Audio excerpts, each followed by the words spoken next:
পাবনার ভাঙ্গুড়া উপজেলার কৃষকদের ঈদের আনন্দ রূপ নিয়েছে বিষাদে।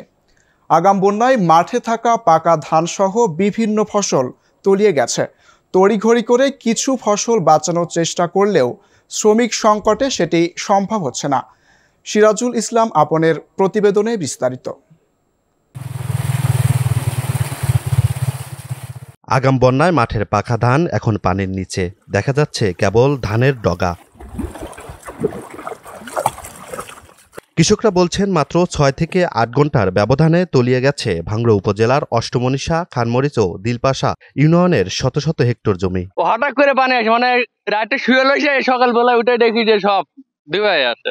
এখন বৈশাখে কাটবো না হাসবো না কি করবো, মানে কোনো কিছু করতে পারতেছি না। আমাদের এখানে কৃষি প্রধান এলাকা, আমরা এই ধানের উপরেই বাইসে আছি, কিন্তু এখন যে অবস্থা দেখা যাচ্ছে যে শত শত বিঘা জমি আমাদের এখন পানির নিচে। 10 বিঘে বই আবাদ করছি, 7 বিঘে বই তলায় গেছে। ঠিক আছে, খোলায় যে ধান রাখছিলাম 60-70 মন, সবগুলোই ডুবে গেছে।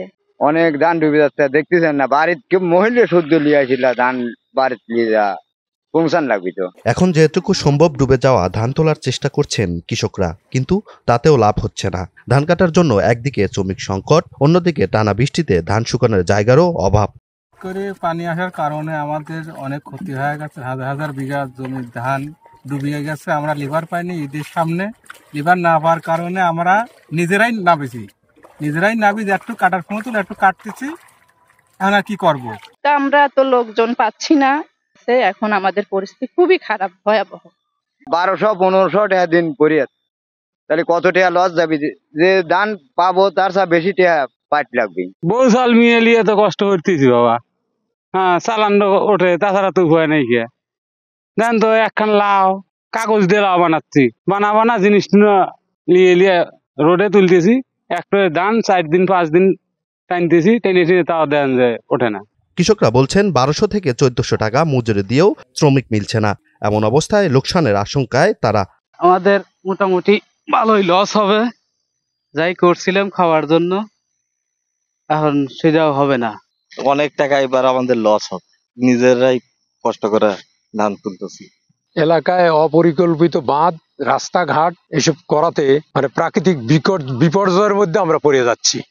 খুব দুঃখজনক কৃষকের জন্য। আমাদের পাশে নিমাইচড়া আপনার একটা ইউনিয়নে, সেখানে পানি উন্নয়ন বোর্ডের একটা সুইচ গেট আছে, সেখানে তারা কোনো ধরনের দৃষ্টি না দেওয়ার কারণে আজকে হাজার হাজার হেক্টর জমি দেখেন প্লাবিত হয়ে গেছে। কৃষক মানে অসহায় হয়ে পড়ছে। বিভিন্ন মানুষ কৃষকের পাশে দাঁড়ানোর পরেও কৃষকের মুখে আমরা হাসি ফোটাতে পারি না। বন্যা, শ্রমিক সংকট আর আবহাওয়া বৈরতায় বিপর্যস্ত কৃষকরা। দরকার সরকারি সহায়তা। সময়মতো ব্যবস্থা না নিলে ক্ষতির পরিমাণ হবে অপূরণীয়।